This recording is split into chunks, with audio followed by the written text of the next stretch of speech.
Здравейте! Искам да разкажа как беше за мен цялото това приключение да обучавам възрастни хора на дигитален сторителинг.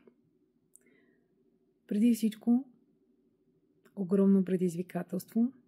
Научих много нови неща. Научих се да бъда по-адаптивна, да приемам по-лесно другите, околните. Най-вече да бъда много по-търпелива. За хората от моята група думата дигитално звучеше много страшно и нямаше как да подходя директно по темата, без малко предизвестие, без успокояване на обстановката. И така, разказвайки различни истории, стигнах до извода, че всякакви истории, свързани с миризма на хляб, на печиво, сплотява хората, без значение в кой край на света са израснали. А леките закачки с значенията на думите внасяха една ведрина и успокоение като цяло в нашата работа. Хората обичат социалния контакт. При всяка удобна възможност гледаха да си побъбрят един с друг. Но, въпреки всичко, успявахме да се върнем на темата. Използвахме картите като наш основен учител. Те бяха неразделен помощник в работата ми. Докато с платформата ситуацията беше по-различна. Тя е дигитална. Съответно, беше в графа ужас. Това как ще го ползвам. Тази възрастова група в моите очи не може да учи само и единствено от дигиталното.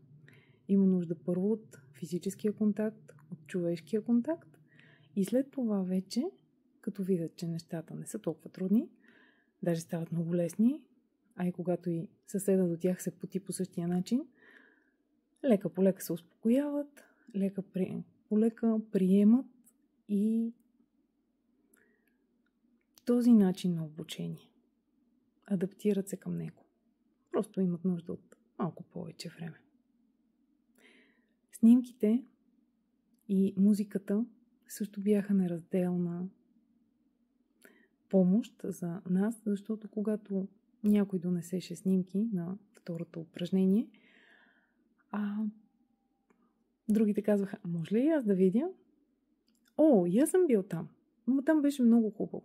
И така се пораждаха нови спомени, историята ставаше все по-богата, все по-красива и разбрах, че емоциите предават много по-голяма част от информацията, отколкото думите. Защото дори хората, които не говорят добре български, чрез емоциите, чрез сълзи, чрез смях, усмивки, успяваха да докоснат цялата аудитория, докато това, че някоя дума им липсва, не оказваше влияние, не пречеше на целият разказ. Всичко беше красиво и накрая имаме едни доволни участници, които бяха щастливи, че са там и които успяха да изградат помежду си нови приятелства и нови връзки. Много благодаря, че съм част от този проект и че имах възможност да изживея всичко това.